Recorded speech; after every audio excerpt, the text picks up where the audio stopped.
Приветствую вас! В студии я, Катя Шева. И тема этого обзора – сердечно-сосудистые заболевания, предупреждение и профилактика. Сердечно-сосудистые заболевания прочно удерживают первое место в мире по причине смерти.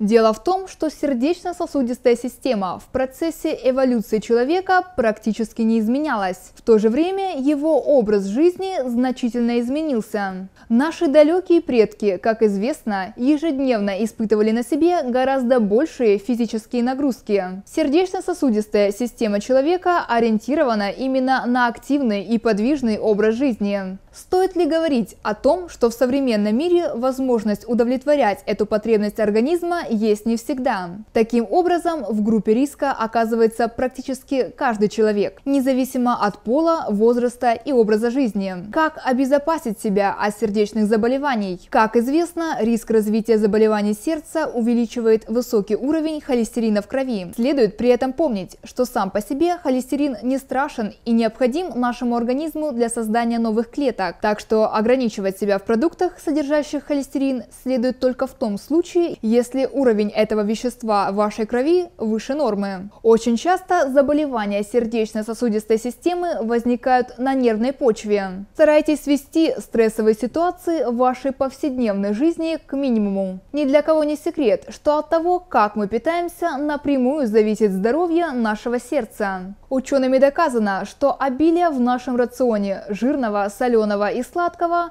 крайне негативно сказывается на эластичности стенок сосудов, а это напрямую ведет к сердечным заболеваниям. Кроме того, избыток соли в организме затрудняет выведение жидкости. Это создает дополнительную нагрузку на сосуды и сердце. Главным врагом сердца и сосудов медики давно и единогласно называют курение. Люди, имеющие эту пагубную привычку, страдают сердечными заболеваниями намного чаще, чем некурящие. Курение стимулирует выброс гормонов адреналина и норадреналина, что заставляет сердечную мышцу сокращаться чаще и вызывает подъем артериального давления. Помимо этого, курение вызывает уплотнение стенок артерий и убивает витамин С. В результате этого холестерин откладывается в организме гораздо интенсивнее. Так что курение и здоровое сердце – понятия практически несовместимые. Народная медицина для профилактики болезни сердца советует настой валерианы и пустырника, употреблять в пищу свежие и сушеные абрикосы и пить чай из цветков фиалки. Итак, главное для здоровья сердца – это бережное отношение к своему организму